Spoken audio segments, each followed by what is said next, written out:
नमस्कार दोस्तों, I hope आप सब बहुत अच्छे होंगे और मैं भी बहुत अच्छा हूं। तो दोस्तों, जैसा कि आप सभी को पता ही है कि Delhi police constable male and female का जो रिज़ल्ट 31 अक्टूबर 2021 को आना था वो नहीं आया है दोस्तों। इसकी क्या वजह रही है इस बारे में हम बात करेंगे और वो रिज़ल्ट कब तक आ सकता है इस बारे में भी हम इस वीडियो में बात करने वाले हैं दोस्तों। आगे बढ़ने से पहले आपसे कहना चाहूँगा कि अगर आपने मेरा चैनल अभी तक सब्सक्राइब नहीं किया है तो प्लीज़ सब्सक्राइब कर लें और वीडियो को लाइक कर दें। बाकी दोस्तों को शेयर कर दें ताकि ये इन्फॉर्मेशन बाकी सभी दोस्तों तक पहुंच जाए और वो इस टेंशन को छोड़ दें कि रिज़ल्ट कब तक आने वाला है। एक तरीके से इसे आप पॉजिटिव वे में ले सकते हैं, क्योंकि जो लोग मेडिकली फ़िट नहीं थे वो अब अपने आप को मेडिकली फ़िट कर सकते हैं, क्योंकि जितना गैप आपको मिलेगा अब रिज़ल्ट आने में उतना समय काफ़ी है खुद को मेडिकली फ़िट करने के लिए। कट ऑफ के बारे में मैं पहले ही काफ़ी वीडियो बना चुका हूं और आप जो दिल्ली पुलिस के रिगार्डिंग मेरी प्लेलिस्ट है उसमें जाकर कट ऑफ की वीडियो देख सकते हैं। मेडिकल के बारे में भी मैं डिटेल्ड में वीडियो बना चुका हूं कि मेडिकल में क्या क्या होगा, उसके लिए भी आप प्लेलिस्ट में जाकर मेडिकल की वीडियो देख सकते हैं दोस्तों। और उसके बाद ज्वाइनिंग में होने के बाद ट्रेनिंग के दौरान क्या क्या होगा उसके बारे में भी डिटेल्ड वीडियो में बना चुका हूँ, वो भी आप प्लेलिस्ट में जाकर देख सकते हैं। इन सभी के लिंक मैं डिस्क्रिप्शन में भी डाल दूँगा और ऊपर आई बटन में भी आप चेक कर सकते हैं। ठीक है दोस्तों, चलिए वीडियो में बढ़ते हैं आगे। बात कर लेते हैं कि आपका जो रिज़ल्ट है वो 31 अक्टूबर 2021 को आना था, जो कि नहीं आया है। चूँकि एसएससी ने अपने नोटिफिकेशन में ये क्लियरली मेंशन किया था कि रिज़ल्ट आपका आ जाएगा 31 अक्टूबर को, लेकिन वो नहीं आया। अब इसकी वजह क्या रही? इसकी कई वजहें रही हैं दोस्तों। तरह तरह के यूट्यूब पर वीडियोज़ हैं, सभी टीचर्स ने बताया है और काफ़ी न्यूज़पेपर्स के रिगार्डिंग पढ़ने के बाद उसमें ये इन्फॉर्मेशंस पता चली हैं। तो उसमें 3 बातें पता चली हैं हमको। उसमें जो 3 बातें पता चली हैं, पहली तो ये है कि एक सर हैं, उन्होंने कहा कि एसएससी संडे को रिज़ल्ट नहीं देता, इसीलिए कल 31 तारीख को रिज़ल्ट नहीं आया। दूसरी बात ये है, एक दूसरे सर हैं वो ये कह रहे हैं कि जो रिज़ल्ट है वो आपका मेडिकल के रिगार्डिंग कोई टीम है, एक नोटिफिकेशन निकला है, उसके लिए मेडिकल के लिए मीटिंग बुलाई गई है, जो 1 नवंबर को मेडिकल के रिगार्डिंग मीटिंग होनी है। और जो तीसरा व्यू ये है कि जो डाटा है, जो आपका डाटा है, यानी कि जो वेब टूल था, वेब टूल का जो डाटा है और एसएससी का जो डाटा है, वेब टूल का जो डाटा है और एसएससी का जो डाटा है उसमें मिसमैच है, ठीक है, उसमें मिसमैच है। और उस मिसमैच को करेक्ट करने के लिए नोटिफिकेशन निकाला गया है, एक नोटिस दिया गया है सभी कंसर्न्ड ऑफिसर्स को। जो नोटिस ये है आपके सामने, ये आपने सभी ने देख ही लिया होगा अब तक बाकी वीडियोस पे। इसमें उन्होंने आज यानी कि 1 नवंबर को 10 बजे ये जो ऑफिसर्स हैं इन सभी ऑफिसर्स को बुलाया है, जो वेब टूल का डाटा है, ये जो absolute the web tool data for recruitment to the post of constable. तो इस वेब टूल को डाटा को करेक्ट करने के लिए इन्होंने इन ऑफिसर्स को बुलाया है। अब 3 हमारे पास व्यू हैं। पहला व्यू तो हमने आपको बता ही दिया। फर्स्ट व्यू जो है हमारे पास, फर्स्ट व्यू यही है कि संडे को रिज़ल्ट नहीं आया। तो दोस्तों संडे को तो आया ही नहीं रिज़ल्ट, तो ये बात तो ठीक हो गई, ठीक है, नहीं आया।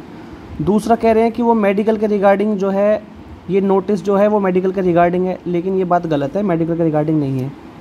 तीसरा कह रहे हैं कि जो वेब टूल का डाटा है, वेब टूल का डाटा और एसएससी का जो डाटा है उसमें मिसमैच है। ये हो सकता है, इसमें मिसमैच है दोस्तों, लेकिन इसमें बात ये समझने वाली है कि क्या एसएससी 31 तारीख को ही उस डाटा को आइडेंटिफाई कर पाई, 31 अक्टूबर को ही ये चीज़ आइडेंटिफाई कर पाई कि जो वेब टूल का डाटा है और एसएससी का डाटा है उसमें मिसमैच है। इसका मतलब ऑफिसर्स की बहुत बड़ी लापरवाही है ये तो, ठीक है ना, ऑफिसर्स की बहुत बड़ी लापरवाही है। जितने भी लोग काम कर रहे हैं उन सब की बहुत बड़ी लापरवाही है कि 31 तारीख को ही वो इस चीज़ को आइडेंटिफाई कर रहे हैं कि डाटा मिसमैच है।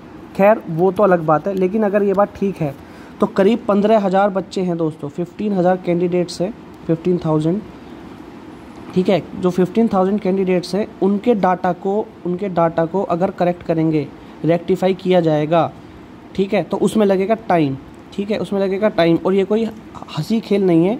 और दूसरी बात ये है कि दिल्ली पुलिस के जो जवान हैं या दिल्ली पुलिस में जो वर्कर्स हैं, जो काम कर रहे हैं, एम्प्लॉइज़ हैं, वो इतने टेक्निकली एक्सपर्ट नहीं है, टेक्निकली एक्सपर्ट मैं उनको बोलूँगा, ठीक है, टेक्निकली एक्सपर्ट नहीं है कि वो एक्सेल के एक्सपर्ट हों और वो 1 घंटे में इस काम को कर सके। अगर कोई एक्सेल का एक्सपर्ट बंदा होगा वो 1 घंटे में इस डाटा को करेक्ट कर देगा, ज़्यादा से ज़्यादा 1 घंटा लगेगा, ठीक है, इसमें कोई बड़ी बात नहीं है। लेकिन वो लोग टेक्निकली एक्सपर्ट नहीं होते हैं, इसीलिए उनको इसमें टाइम लगेगा और वो एक तरीके से ये मान के चलिए मैनुअली इस काम को करेंगे।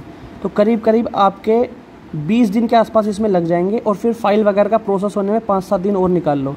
तो अब जो आपका रिज़ल्ट आएगा, दोस्तों 15,000 कैंडिडेट्स जो हैं उनका जो रिज़ल्ट आएगा, आप ये मान के चलिए कि करीब 30 नवंबर के आसपास आपका रिज़ल्ट आएगा। 30 नवंबर तक आप मान के चल सकते हैं, ठीक है दोस्तों। तो एसएससी 1-2 दिन में नोटिफिकेशन भी डाल देगा।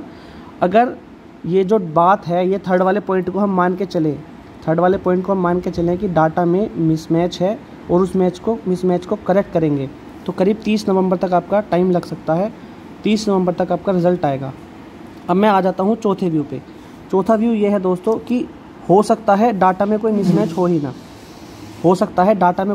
हो ही ना, सिर्फ जो ये नोटिस है, यानी कि जो ये नोटिस है, इस नोटिस को, ठीक है, ये जो नोटिस है, इस नोटिस को सिर्फ इसलिए दिया गया हो कि जो डाटा लिस्ट बनी है उस लिस्ट को एक बार वेरीफाई करने के लिए, ठीक है, जो लिस्ट बनाई है एसएससी ने, उस लिस्ट को दिल्ली पुलिस के डाटा से वेरीफाई करने के लिए, ये भी हो सकता है, ठीक है। एक तो एसएससी ने लिस्ट बना रखी है, उनके हिसाब से क्या लिस्ट है, एक दिल्ली पुलिस की अपनी लिस्ट होती है जो फिजिकल कैंडिडेट पास हुए थे वो लिस्ट है। इन दोनों लिस्ट को आपस में वेरीफाई करने के लिए, ठीक है, टैली करने के लिए, ये हो सकता है, ये वजह भी हो सकती है कि आपस में टैली करने के लिए मीटिंग बुलाई गई हो कि भाई टैली कर लो, एक बार चेक कर लो, वेरीफाई कर लो, उनके साइन वगैरह ले लेंगे ऑफिसर्स के, उसके बाद वो रिज़ल्ट आउट करें। तो इस कंडीशन में, अगर ये कंडीशन है, तो आपका रिज़ल्ट या तो आज यानी कि 1 नवंबर को, ठीक है, या कल को, मतलब कल को तो छुट्टी हो जाएगी, ठीक है, तो आप ये मान के चले भाई दूज के आसपास, भाई दूज के बाद आपका रिज़ल्ट आ सकता है। लेकिन ये कंडीशन बहुत कम है, क्योंकि इस तरह की मीटिंग्स ना, इस तरह की चीज़ें पहले ही कंफर्म कर ली जाती हैं, इसके चांस कम हैं। आप अभी 30 नवंबर तक वेट कर सकते हैं, ठीक है, 30 नवंबर तक आप वेट कर सकते हैं। तब तक आप अपने आप को फिजिकली फिट कर लीजिए और हर चीज़ को पॉजिटिव लीजिए, नेगेटिव मत लीजिए। अगर कोई फिजिकल फिट नहीं है तो आप अपने आप को फिजिकल फिट कर सकते हैं। कट ऑफ के बारे में काफ़ी वीडियो पहले ही बना चुका हूँ, तो इस वीडियो में कट ऑफ के बारे में बात नहीं करूँगा। आज की वीडियो में बस इतना ही। धन्यवाद।